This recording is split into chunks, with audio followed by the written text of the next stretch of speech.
नमस्कार दोस्तों, स्वागत है आप सभी का एक बार फिर से आपके अपने YouTube channel learn nursing concept के अंदर। जी हाँ दोस्तों, वीडियो की स्टडी के अंदर आज हम लेकर आएंगे और आपके लिए नया पार्ट 2। जी हाँ, हम डिस्कस कर रहे थे नॉट सेट 5 मेंस एग्जाम का जो पेपर डिस्कशन है उसका कंप्लीट मेमोरी बेस्ड सवाल अपन लेके आए हैं। फर्स्ट पार्ट के अंदर हमने कुछ बहुत सारे इंपॉर्टेंट एमसीक्यू पढ़े थे, उसी कड़ी के अंदर आज हम एक उसका सेकंड पार्ट लेके आए हैं और इसी सेकंड पार्ट के अंदर हम आज पढ़ने जा रहे हैं आज का पहला क्वेश्चन। और ये रहा सामने आपके सामने आपकी स्क्रीन पर। पहला क्वेश्चन कह रहा है दोस्तों, A 5-year-old child has suffered second degree burn। एक 5 साल का बच्चा है, सफ़र कर रहा है सेकंड डिग्री थर्मल बल से over 30% of her body 48 hours after burn. The nurse must begin the monitor the child for which of the following complication. 5 साल का बच्चा है, सेकंड डिग्री का बर्न था, उसको 30% बर्न हो चुका और वो हॉस्पिटल में आया है कब? 48 आवर्स आफ्टर, 48 घंटे बाद में। 48 आवर्स आफ्टर, 48 घंटे के बाद में हॉस्पिटल आया है। अब आप उसमें क्या कॉम्प्लिकेशन एक्सपेक्ट करते हो, ये आपके सवाल ने पूछा है। ऑप्शन ए कह रहा है fluid volume deficient, option B कह रहा है fluid volume excess, option C कह रहा है डिहाइड्रेशन, ऑप्शन डी कह रहा है हाइपोटेंशन। तो देखो, बर्न जब भी होता है तो हमको पता है कि वहाँ पर फ्लूइड का मैक्सिमम लॉस होता है, ये बात तो तय है, क्योंकि बर्न मैक्सिमम बॉडी का फ्लूइड लॉस कर देता है और यहाँ पर 5 साल का बच्चा है तो मैक्सिमम फ्लूइड जाएगा। लेकिन ये जो बर्न के अपन जब क्लासिफिकेशन पढ़ते हैं तो बर्न की मेनली 3 स्टेज होती है। एक जैसे आपके 48 से पहले वाली जो स्टेज होती है उसको अपन अर्जेंट या इमरजेंट फेज कहते हैं ना। इमरजेंट फेज क्या रहती है आपके? लेस दैन 48 आवर्स रहती है। और जब वो लेस दैन 48 आवर्स तक का फेज रहती है वहाँ पर हम बच्चे को फ्लूइड देना प्रेफर करते हैं, मैक्सिमम फ्लूइड देते हैं ताकि बच्चे का एडिमा रिजॉल्व हो जाए।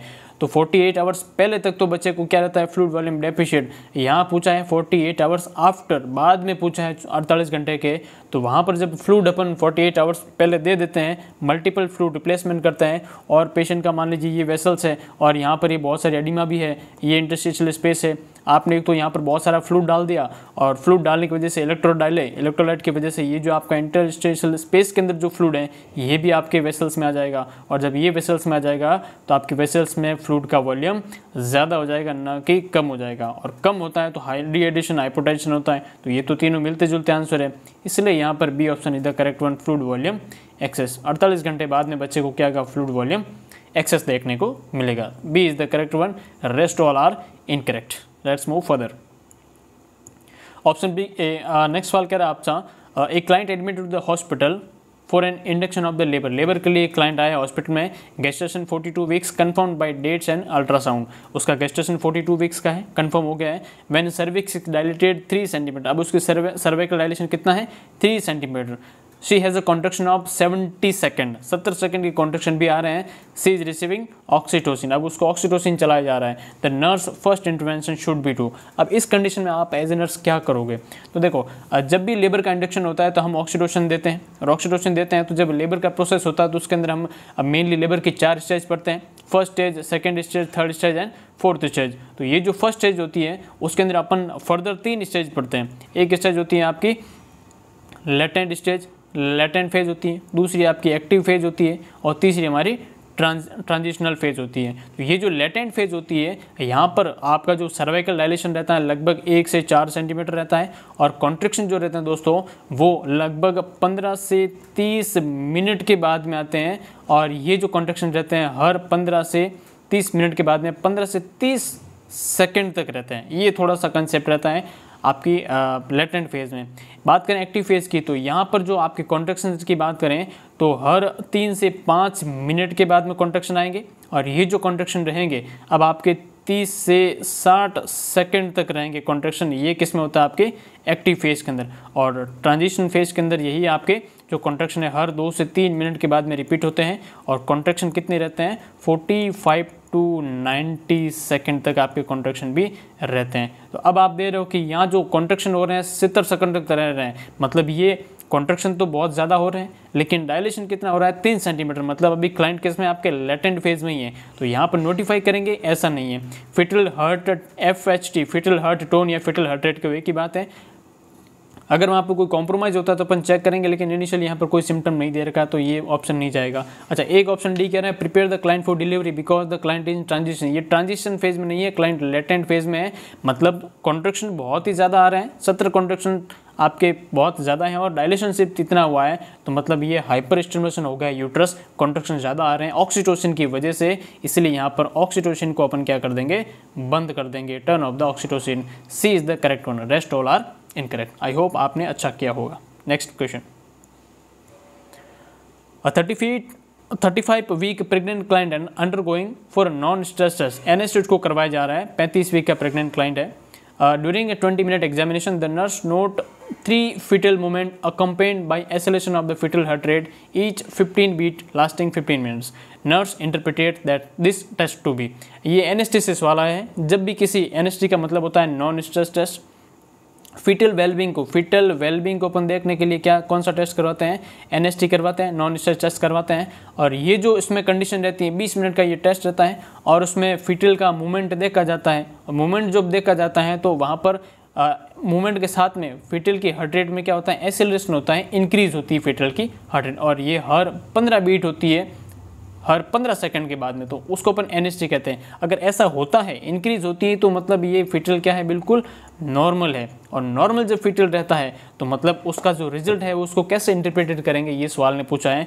तो एनएसटी के पॉइंट ऑफ व्यू से नॉर्मल वाला तो कंसेप्ट वहाँ रहता नहीं, फीटल बिल्कुल नॉर्मल है, वेलबींग अच्छी है, लेकिन वहाँ पर रिएक्टिव कहेंगे अपन एनएसटी के पॉइंट ऑफ व्यू से, ना कि नॉर्मल। तो reactive B is the correct answer. Non reactive नहीं है ये, नॉन रिएक्टिव ये बिल्कुल नॉर्मल है। अगर नॉन रिएक्टिव वहाँ पर रहता तो अपन फर्दर क्या कराते हैं, सीएसटी कॉन्ट्रैक्शन स्ट्रेस टेस्ट करवाते हैं, और ये पॉजिटिव भी नहीं है, तो यहाँ पर बी करेक्ट है, बाकी सब गलत है। Next question, in addition to changing the mother position to relieve the cord pressure को, अम्बिलिकल कॉर्ड बच्चे की प्रोलैप्स हो गई है, चेंज करें मदर की पोजीशन, उसके साथ में the nurse may employ the following measures in the event that she observe the cord out of the vagina. Yes, cord prolapse जब भी होती हैं 3 स्टेज में होती हैं, एक तो आपको सिर्फ 3 स्टेज में होती हैं, एक तो सिर्फ अंदर है सिर्फ, और या आपको सिर्फ विजिबल हो रही है, एक आप जब पीवी करते हो तब आपको फील हो रही है, एक आपके आउट ऑफ द वेजाइना मतलब कुछ बाहर ही फील होना, मतलब पूरी कोड प्रोलैप्स है। मतलब ये सीवियर कंडीशन है, ये माइल्ड होती है, ये मॉडरेट होती है, और ये सीवियर होती है। तो कोड प्रोलैप्स तो बच्चे को डिस्ट्रेस में जाने के रिस्क रहती हैं कोड प्रोलैप्स की वजह से। उसके साथ हम क्या करते हैं, ऐसी कंडीशन में मदर को कौन सी पोजीशन देते हैं, ट्रेंडेलेनबर्ग पोजीशन दी जाती है, पोजीशन देते हैं। पोजीशन के बाद में अपन क्या करते हैं, ये सवाल ने आपको पूछा है। अच्छा ये देखो, मदर की पोजीशन तो चेंज हमने कर ली है, इन एडिशन अब मदर की पोजीशन चेंज करने के साथ में आप क्या करोगे, ये सवाल ने पूछा है। एक ऑप्शन क्या है, immediately pour saline on cord and repeat it every 15 minute of the prevent drying. इस जो कोड प्रोलैप्स आपको दिखी है यहाँ से वल्वा से, इस पर हर 15 मिनट में नॉर्मल सलाइन डालते रहेंगे, ऐसा करेंगे? ऐसा बिल्कुल नहीं करेंगे, ये गलत ऑप्शन बन रहा है। अप्लाई कोड क्लैम्प, जी नहीं, कोड को क्लैम्प कभी नहीं करना। अगर आपने पहले ही क्लैम्प कर दिया, क्लैम्प करते हैं अपन बच्चे की डिलीवरी होने के बाद में, अगर पहले क्लैम्प कर दिया तो फीटल का डिस्ट्रेस हो जाएगा, इसलिए बी तो होगा ही नहीं। अच्छा एक सी कह रहा है cover the wet sponge, cover करते हैं, लेकिन वेट स्पॉन्ज आगे देखते हैं, अगला ऑप्शन पढ़ते हैं, cover the code with sterile warm moisture. Yes ये बेस्ट आंसर है आपका, कवर करते हैं, लेकिन वहाँ आपका जो गॉस पीस है वो वेट होना चाहिए, स्टेराइल होना चाहिए, वार्म होना चाहिए और सलाइन होना चाहिए। तो ये जो डी ऑप्शन है कंपेयर टू सी बिल्कुल करेक्ट आंसर है, रेस्ट ऑल आर इनकरेक्ट। अगला सवाल, अब male client has motor vehicle accident, एक कोई मेल क्लाइंट है उसको मोटर व्हीकल एक्सीडेंट हुआ है दिन के अंदर। The nurse caring for him in evening, nurse evening में केयर कर रही है, नोटिस क्या है, then on admission to the hospital he lost lots of blood, उसने बहुत सारा ब्लड लॉस हो गया है, and required multiple blood transfusion, अब उसको बहुत सारा ब्लड ट्रांसफ्यूजन की रिक्वायरमेंट है। The nurse recognise that the client has extreme low level of haemoglobin, बहुत इंपॉर्टेंट, अब जब इतना ब्लड लॉस हुआ है तो बहुत ही ज़्यादा हीमोग्लोबिन कम हो गया है।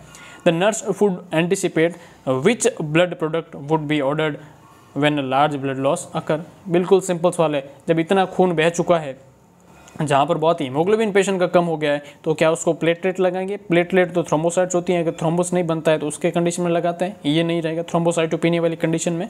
क्रायोप्रेसिपिटेट अपन कहीं अगर कोएगुलेशन डिफिकल्ट रहती है ना, ये अगर आपके कोएगुलेशन फैक्टर रहता है ना, कोएगुलेशन फैक्टर की अगर प्रॉब्लम होती है, ब्लीडिंग होती है, तो वहाँ पर इसको लगाते हैं। FAP अपन उसमें भी कोएगुलेशन फैक्टर होते हैं, लेकिन क्रायोप्रेसिपिटेट ज़्यादा प्रेफर करते हैं।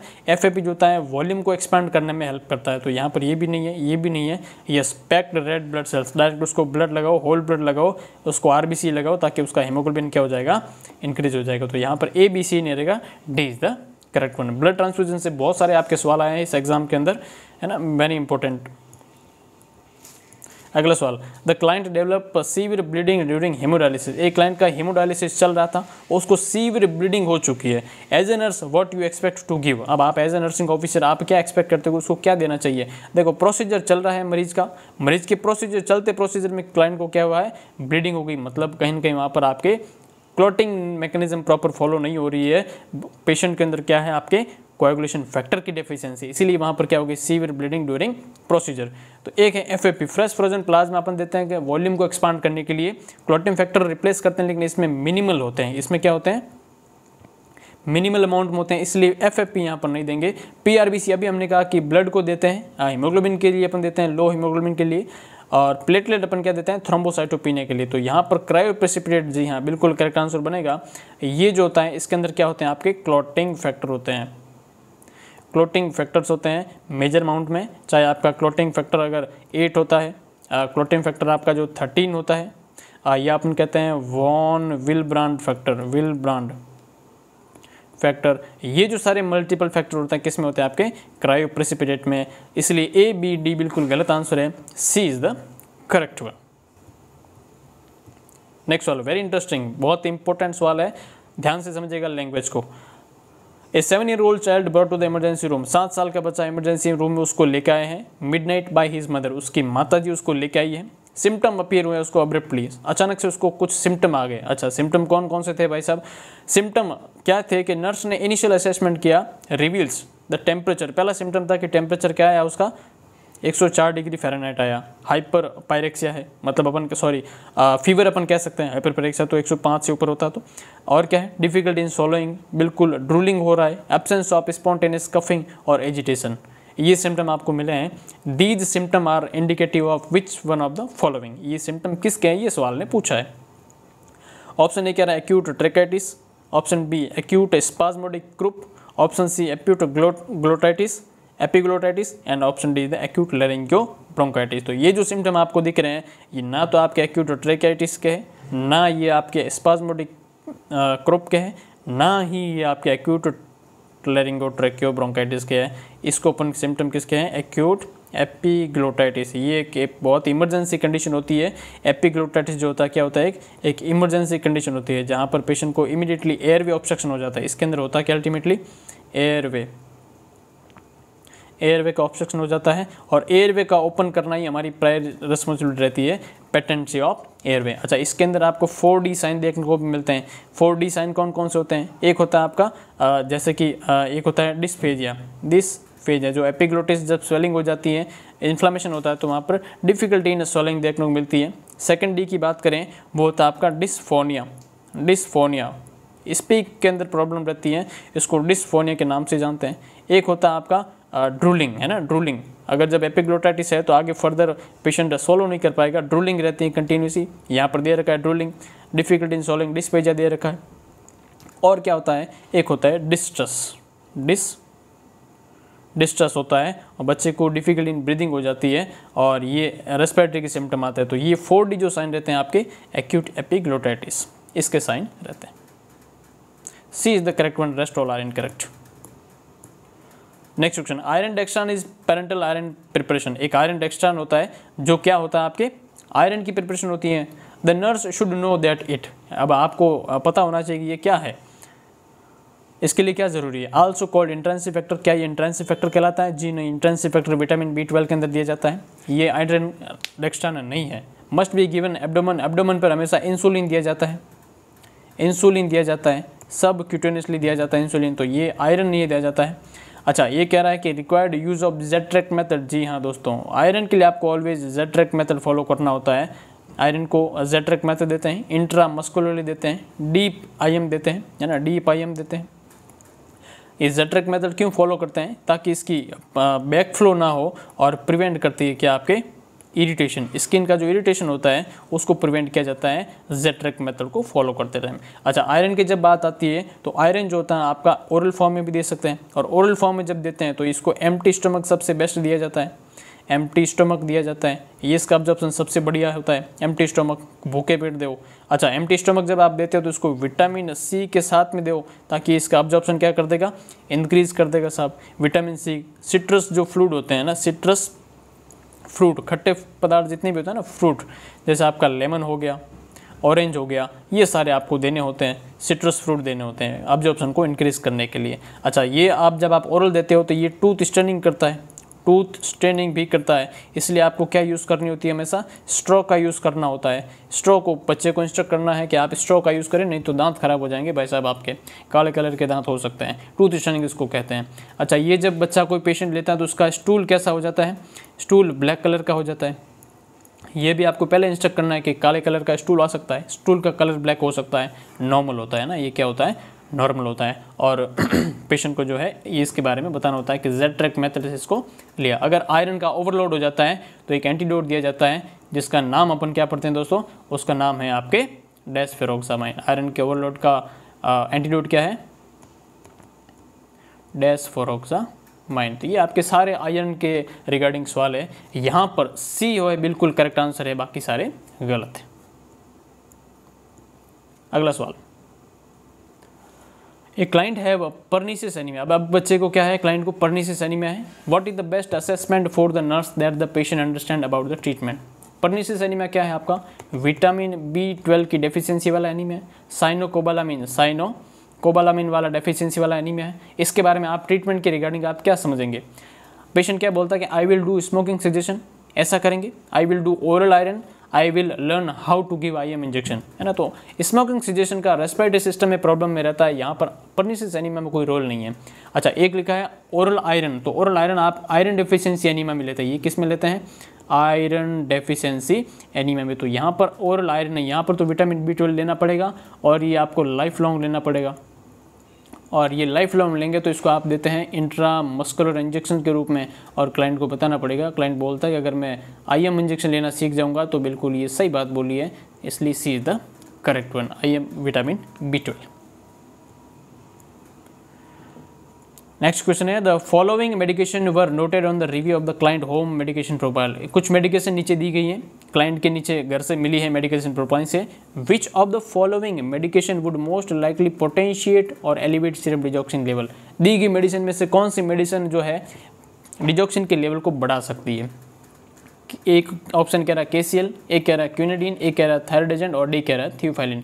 तो पोटेशियम जो डिजॉक्सिन होता है एक आपके पॉजिटिव आइनोट्रोपिक एजेंट होता है, ये आपकी बॉडी में हाइपोकैलिमिया करता है, हाइपोकैलिमिया करता है, और हाइपोकैलिमिया के साथ में ये ब्रेडिकार्डिया भी करता है, ब्रेडिकार्डिया करता है। हाइपोकैलिमिया जो होता है इसके लिए अपन पोटेशियम का सप्लीमेंट देते हैं, पोटेशियम डाइट देखते हैं, पोटेशियम की सिरप देते हैं, पोर्ट क्लोर नाम से आती है। फिर भी कम ना हो तो इसको KCL दिया जाता है, पोटेशियम का सप्लीमेंट। तो KCL तो दिया जाता है, ये इसका ड्रग को टॉक्सिसिटी को नहीं बढ़ाता है, ये तो दिया जाता है। एक देर का थायराइड एजेंट, थायराइड एजेंट का यहाँ पर कोई रोल नहीं है। थियोफाइलिन का भी रोल है, लेकिन जब आपके ऑप्शन में क्विनिडीन आ जाता है तो क्विनिडीन एक आपकी क्या ड्रग्स है, आपकी क्विनिडीन जो है दोस्तों एक आपकी एंटी डिसअरिथमेटिक, एक एंटी अरिथमेटिक ड्रग्स कहते हैं, अरिथमेटिक जो अरिथमिया के अंदर जो दवाई दी जाती है, अलग अलग टाइप्स के, sodium channel blocker, potassium channel blocker. तो ये जो क्या है आपकी सोडियम चैनल ब्लॉकर दवाई है, और अलग अलग इसकी first second third A class होती है। तो फर्स्ट A क्लास की ये दवाई होती है ना, प्रोकेनामाइड भी इसके साथ में होती है। तो क्विनिडीन जो होती है ये फर्दर आपकी हाइपोकैलिमिया कर सकती है, हाइपोकैलिमिया जब कर सकती है तो ये आपकी डिजॉक्सिन की टॉक्सिसिटी को बढ़ा सकती है। इसलिए आपको ध्यान रखना है क्विनिडीन जो होती है इसकी रिस्क को एलिवेट कर सकती है। B is the correct one. Next, the protection period provided by the copper T380A, ये जो copper T380A है इसका प्रोटेक्शन पीरियड कितना है, मतलब इसकी वैलिडिटी कितनी है। ऑप्शन ए कह रहा है 5 year, option B 10 year, option C 15 year, और option D 20 year. Yes, it's a 10 year. एक बार रिचार्ज कराओ और 10 साल की छुट्टी पाओ, ये लगा डाला तो लाइफ झिंगा लाला हो जाएगी, है ना। बेसिकली कहने का मतलब ये कि इसकी जो वैलिडिटी कितनी है आपकी 10 ईयर्स होती है कॉपर टी की। और इसको अपन क्या बोल सकते हैं, अपन LARC के नाम से भी जानते हैं, LARC के नाम से भी इसको जाना जाता है, ताकि इसको रिवर्सिबल कॉन्ट्रासेप्टिव के नाम से जानते हैं, long acting reversible contraceptive, LARC है ना, LARC long acting reversible contraceptive. इसको वापस निकाल सकते हैं, अगर 5 साल के बाद में फीलिंग्स आई कि भाई फैमिली प्लानिंग करनी तो इसको आप निकाल सकते हैं, लेकिन वैलिडिटी कितनी है, 10 year. Next, a nurse should carefully monitor the client for following side effect of MGSO4, very important drugs, आपके बहुत ही इंपॉर्टेंट दवाई है। प्री एक्लेम्पसिया की ड्रग ऑफ चॉइस रहती है, प्री एक्लेम्पसिया में MGSO4 पेशेंट को दिया जाता है हाइपरटेंशन को कंट्रोल करने के लिए, सीजर को कंट्रोल करने के लिए। इसका साइड इफेक्ट क्या होता है, क्या विजुअल ब्लरिंग होता है, जी नहीं, टेकिपनिया, जी नहीं, एपिगेस्ट्रिक पेन, जी नहीं, severe complication is the respiratory depression, D is the correct answer, rest all are incorrect. ये जो आपकी MGSO4 होती है मैग्नीशियम सल्फेट, ये रेस्पिरेटरी डिप्रेशन तो करती है, इसके साथ में और क्या करती है, ये आपकी हाइपोटेंशन करती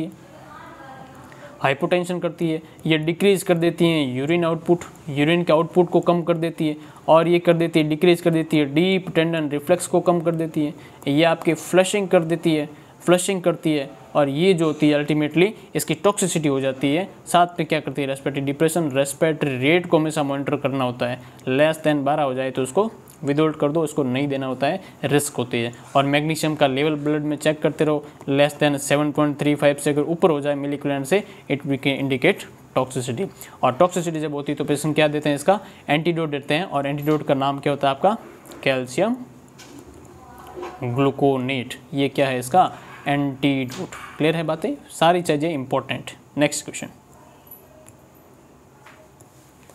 which of the following medication can cause bronchospasm. ये जो आपका सवाल है नोट सेट प्री का रिपीटेड सवाल है, प्री जो नोट सेट था उसका रिपीटेड है, कौन सी दवाई ब्रोंकोस्पाज्म कर सकती है। तो आपकी जो बीटा ब्लॉकर होती है, विरप्पामिल नहीं, एमोडारिन नहीं, निफेडिपिन नहीं, आपकी जो प्रोप्रानोलोल है ये क्या है, एक बीटा ब्लॉकर दवाई है। बीटा ब्लॉकर जो होती है आपकी बीटा 1 रिसेप्टर कहाँ होते हैं, हार्ट में होते हैं, और बीटा 2 रिसेप्टर कहाँ होते हैं, लंग्स में होते हैं। ये इनको जब ब्लॉक कर देती है तो आपका कहीं ना कहीं सिंपैथेटिक एक्टिविटी एक्टिवेट हो जाती है, और वहीं पर पेशेंट को हाइपोटेंशन भी देखने को मिलता है, और साथ में ब्रोंकोस्पाज्म भी देखने को मिलता है। इसलिए ये दवाई आपको देते टाइम ध्यान रखना है।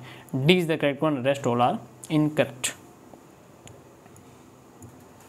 अगला सवाल, 6 month old child receiving ribavirin, एक 6 महीने का बच्चा रिबाविरिन रिसीव कर रहा है रेस्पिरेटरी सिंसिटिव वायरस के लिए। The route of admission of ribavirin, ribavirin drugs का रूट पूछा है। अच्छा, एक लिखा है ओरल, IM, सबक्यूटेनियस या एरोसोल। तो रिबाविरिन आप IM भी देते हैं, आप सबक्यूटेनियस भी देते हैं, ओरल भी देते हैं, लेकिन यहाँ पर जैसे हेपेटाइटिस हो गया वहाँ पर भी आप देते हैं, और मल्टीपल थिंग्स रहती है जहाँ पर आप रिबाविरिन देना पसंद करते हैं। यहाँ पर ये एज एंटी वायरल काम करती है, एंटी वायरल ड्रग्स की तरह काम करती है। और ये रेस्पिरेटरी सेंसिटिव वायरस में अगर आप दे रहे हो, इसको ऑलवेज पाउडर फॉर्म के अंदर इसको लोकल डिस्टिल वाटर में डालकर इसको लोकली इंसर्ट करना पड़ेगा रेस्पिरेटरी ट्रैक के अंदर, इसलिए आपका D aerosol is the correct one बनेगा, रेस्ट ऑल आर यहाँ पर incorrect, D is the correct one. The nurse expect the management of the Lyme disease, Lyme disease के बारे में काफ़ी सवाल आए हैं, इसका क्या मैनेजमेंट रहेगा। तो लाइम जो डिजीज रहती है, कंप्लीट बेड रेस्ट फॉर 6 से 8 week, tetracycline treatment, IV amphotericin या high protein diet with limited fluid. ये जो लाइम डिजीज़ रहती है दोस्तों, ये एक आपकी बैक्टीरियल डिजीज़ होती है, और ये एक टिक्स से होती है ना। टिक्स जो होते हैं बेसिकली जो जानवरों के अंदर जो टिक्स प्रेजेंट होते हैं, उनसे ये ह्यूमन में भी ट्रांसमिट हो सकती है।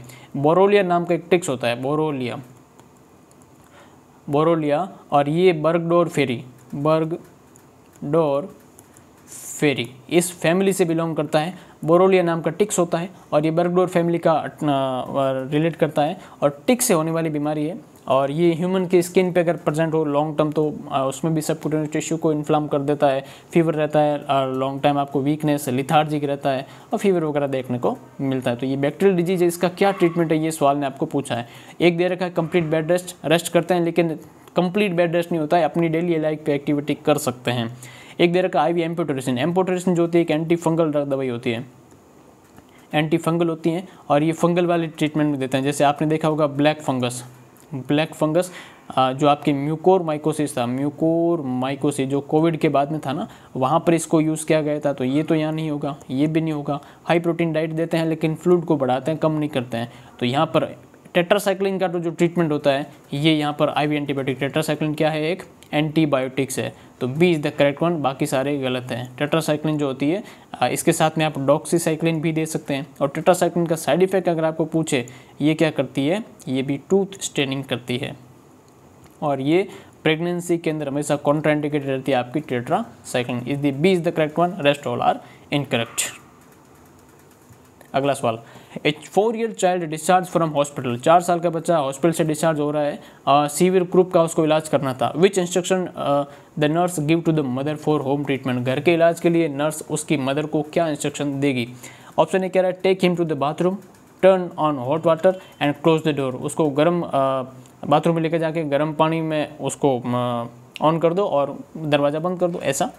ऑप्शन बी कह रहा है place him near cool mist vaporizer and encourage crying, give antihistamines and give large amount of the fluid if drooling occur. तो जब ड्रूलिंग होती है, जहाँ पर आपका सलाइवा कंटिन्यूस बाहर आता है, तो ये आगे ऑब्स्ट्रक्शन को इंडिकेट करता है, तब आपको फ्लूइड लार्ज अमाउंट में नहीं देना होता है ना। एंटीहिस्टामिन जो होता है ये भी यहाँ पर नहीं देना होता है, क्योंकि यहाँ पर ना तो कोई एंटी एलर्जी वाली बात है, ना ही ऐसी कोई कंडीशन है। अब क्रूप जो होता है, सीवियर क्रूप होता है, ये रेस्पिरेटरी इन्फेक्शन होता है, लेरिंजियोट्रेकियो ब्रोंकाइटिस के नाम से इसको जानते हैं अपन।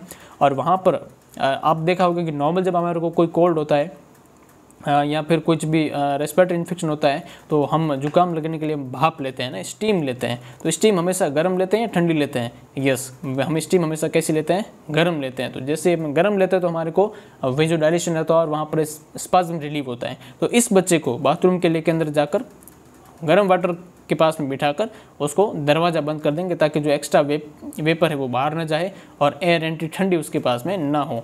तो यहाँ लिखा है कि कूल मिस्ट, तो हवा, ठंडी हवा से कभी भी भाप नहीं लेते हैं, इसलिए ए जो है यहाँ पर बिल्कुल करेक्ट आंसर है, बाकी सारे गलत है। Next, during the client first postmortem day, पहले postmortem day the nurse assessed the fundus that were located laterally to the umbilicus, this may be due to. पहले पोस्टमार्टम डिलीवरी आज हुई है और एक दिन बाद में नर्स ने देखा कि उसका जो फंडस है लेडी का, वो located laterally to the umbilicus, umbilicus के, ये मान लीजिए अम्बलाइकस है, ये यूट्रस के ये इस साइड में लेटा हुआ है। आपका जो फंडस है ये किसकी वजह से है? Endometriosis, fibroid tumor, displacement of due to the bowel distension and urinary retention और bowel distension, bladder distension. Yes, ये जो है आपका यूरिनरी रिटेंशन और डिस्टेंडेड बाउल की वजह से है। इसकी वजह से आपका जो यूट्रस है फीमेल का फंडस वो लेटरली लोकेटेड है। ए, बी और सी यहाँ पर गलत आंसर है। अगला, फ्रूसोमेड गिविंग टाइम, ये देखो छोटे छोटे सवाल आए थे, हालांकि इनकी लैंग्वेज बहुत बड़ी थी, लेकिन इसको मैंने शॉर्ट किया आपका टाइम कंज्यूम ना हो, इसकी वजह से इस टाइप से सवाल पूछे थे। पूछा गया कि लेसिक्स जो फ्रूसोमेड होती है उसको कब देना चाहिए, क्या उसको बेड टाइम देते हैं? तो आपको पता है कि एक लेसिक्स जो होती है एक डायरेटिक्स होती है, तो ये यूरिन आउटपुट को बढ़ाती है। तो ये अगर रात को इसको दे दोगे तो ये पेशेंट पूरी रात भागता ही रहेगा, यूरिन करने दौड़ता रहेगा, सोने का टाइम नहीं मिलेगा। तो ये बेड टाइम नहीं देते हैं। 6 बजे आफ्टर 6 PM नहीं, आफ्टर 8 PM रात को तो देते नहीं है। हम इसको अर्ली मॉर्निंग देना प्रेफर करते हैं, ताकि सुबह सुबह दे देंगे तो दिन में भी पेशेंट को यूरिनेशन करने में कोई भी प्रॉब्लम नहीं रहेगी। तो ये लेसिक्स का सवाल था, देने का टाइम था कि टाइम कब देते हैं इसको, है ना। B is the correct one.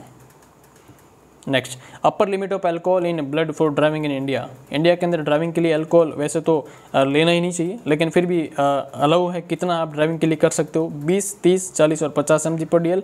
ये ना तो 20 है, ना ही 50 है, ना ही ये 40 है। इट इज़ 30 mg पर DL, 30 mg पर DL होता है और B is the correct one. और ये जो था प्रीफर किया जाता है कि 20 mg तक ही रखो, लेकिन अपर लिमिट आपको पूछे तो 30 तक भी नॉर्मल है। 20 मतलब 20 तक रखना है, लेकिन upper limit is the 30। B is the correct one. A nurse giving bath to the MRSA, methicillin resistant Streptococcus aureus, Staphylococcus aureus patient for contact precaution the nurse should। MRSA वाले patient को आप contact precaution रखने पड़ते हैं, ये बिल्कुल सही बात है। आप उसके लिए क्या यूज़ करोगे? ऑप्शन ए कह रहा है gloves and gown, gloves gown and goggles, gloves only, gloves gown, shoe cover. तो शू कवर का यहाँ पर कोई रोल नहीं, डायरेक्ट आप कह देते हो। तो ग्लव्स चाहिए, लेकिन सिर्फ ग्लव्स से काम नहीं चलेगा, ग्लव्स भी चाहिए, गाउन भी चाहिए और गॉगल्स भी चाहिए, इसलिए आपको B is the correct answer, rest all are incorrect, है ना। जब आपके गॉगल्स भी आ चुका है तो ये तो अपन नहीं मानेंगे, ठीक है।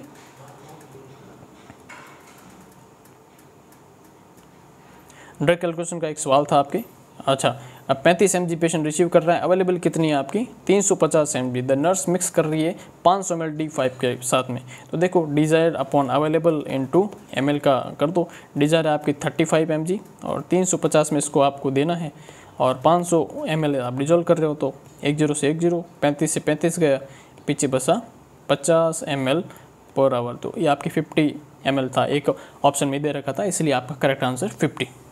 नेक्स्ट सवाल, ड्यूरिंग पीपी डोनिंग, पीपी पहनने के दौरान, पर्सनल प्रोटेक्टिव इक्विपमेंट पहनने के दौरान नर्स फर्स्ट पहले आप क्या करोगे? ऑप्शन ए कह रहा है ग्लव्स पहनेंगे, ऑप्शन बी कह रहा है मास्क पहनेंगे, या ऑप्शन सी कह रहा है गाउन पहनेंगे। देखिए इंटरेस्टिंग है, कुछ भी प्रोसीजर करने से पहले अपन क्या करते हैं, हैंड हाइजिंग सबसे पहले परफॉर्म करते हैं, बाकी सारी चीज़ें बाद में। प्री के एग्जाम के अंदर आपको क्या पूछा गया था, सर्जिकल ड्रेसिंग करने के दौरान पहले क्या करोगे?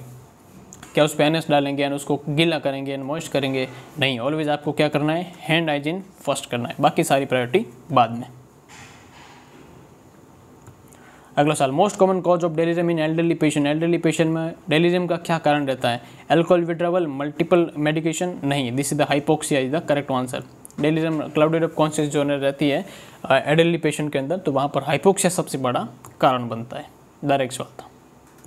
नेक्स्ट है electrolyte imbalance in the chronic alcoholism, alcoholism वाले मरीज के अंदर कौन सा इलेक्ट्रोलाइट कम होता है? हाइपोकैलिमिया, हाइपोमैग्नीशियमिया, हाइपरनेट्रीमिया या हाइपरकैल्सीमिया? सारे नहीं होंगे, यहाँ पर हाइपोमैग्नीशियम का लेवल कम हो जाता है एल्कोहलिज्म वाले पेशेंट में। B is the correct one, rest all are incorrect.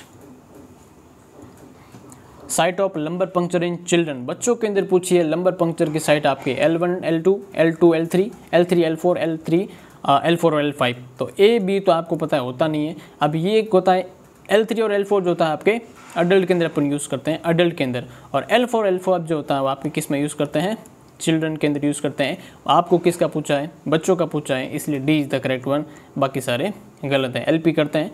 और LP का एक और सवाल आया था कि अगर आप LP कर रहे हो और वहाँ पर आपको पेशेंट को सीवियर हेडेक हो रहा है ना, सीवियर क्या हो रहा है, हेडेक हो रहा है, तो ये क्या इंडिकेट करता है, ये आपको CSF के लीकेज को इंडिकेट करता है, CSF के लीकेज को इंडिकेट करता है। बाकी आपके मेनिंजाइटिस वाले ऐसे भी ऑप्शन थे, बाकी वो सारे गलत थे, तो ये अलग क्वेश्चन है, ये थोड़ा अलग है। यहाँ पर डी बिल्कुल करेक्ट आंसर।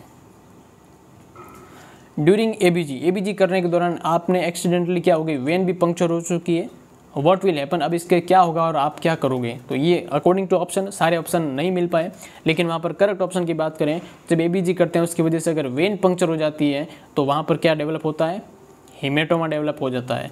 और हीमेटोमा जब डेवलप होता है तो आपको क्या करना होता है, आपको कंप्रेस कर देना होता है, कंप्रेस करना होता है, उस जगह को डायरेक्टली प्रेशर करना पड़ता है, प्रेशर लगा देना होता है। ये इसका करेक्ट आंसर है, बाकी सारे गलत ऑप्शन थे।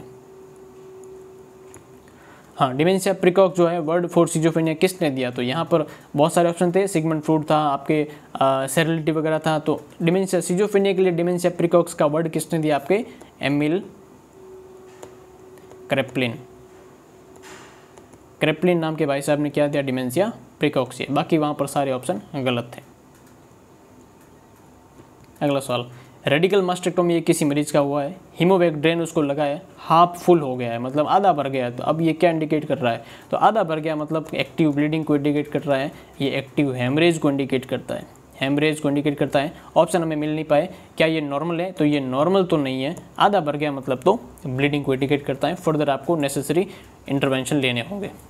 अगला सवाल, drug contraindicated in hypertrophic cardiomyopathy, hypertrophic cardiomyopathy में कौन सी दवाई कॉन्ट्राइंडिकेटेड रहती है? तो हाइपरट्रोपिक के अंदर क्या होता है कि मसल्स की हाइपरट्रोपी हो जाती है हार्ट की, तो प्रॉपर फंक्शन कर नहीं पाती है, तो वेजोडाइलेटर तो उसको देना पड़ेगा, और देते हैं वेजोडाइलेटर, डायरेक्टिक भी देते हैं, यूरिन आउटपुट को बढ़ाएगी, डिसअरिथमिया भी हो सकता है तो वो भी देते हैं। लेकिन जब मसल से खराब है तो उसकी कॉन्ट्रैक्टिलिटी को अपन नहीं बढ़ाएंगे, क्योंकि एक तो वैसे ही उसकी हाइपरट्रोपी हो रखी है, और उसको अगर आप फंक्शन कराओगे, उसकी कॉन्ट्रैक्टिलिटी को बढ़ा दोगे तो ये और प्रॉब्लम प्रेसिपिटेट हो जाएगी। इसलिए A is the correct one, positive inotrope वहाँ पर कॉन्ट्राइंडिकेटेड रहते हैं।